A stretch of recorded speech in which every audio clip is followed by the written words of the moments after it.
ბათუმის სახელმწიფო მუსიკალურმა ცენტრმა ფესტივალის ბათუმური საღამოების ფარგლებში მაყურებელს მეხუთედ უმასპინძლა.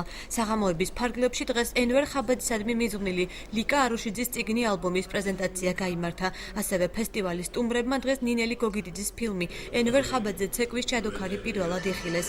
ღონისძიებაზე სპეციალური სტუმრის სტატუსით ქუთაისის სიმღერისა და ცეკვის სახელმწიფო ანსამბლი მოიწვიეს. ანსამბლმა საზოგადოებას 17 ნომრიანი საკონცერტო პროგრამა წარუდგინა.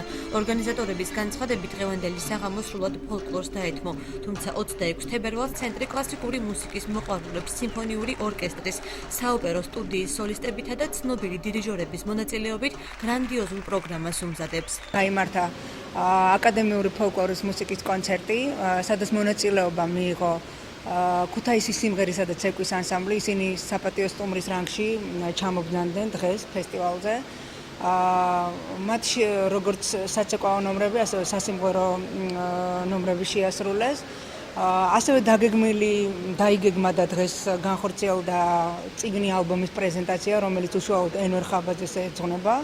და ასევე იყო ფილმის პრეზენტაცია. ფილმი არის თვითონ ქორეოგრაფზე აკიდული, ამასთანავე წინა ფესტივალზე, შემოდგომის ფესტივალზე, სადაც გაიმართა ამ ადამიანის, ესე რომ ვთქვათ, საებილეო საღამო, რომელშიც მონაწილეობდა სუხიშვილები და რაც შეეხება იმ ნიუანსებით არის დატვირთული, რაც თვითონ ენვერ ხაბაძეს ეხება.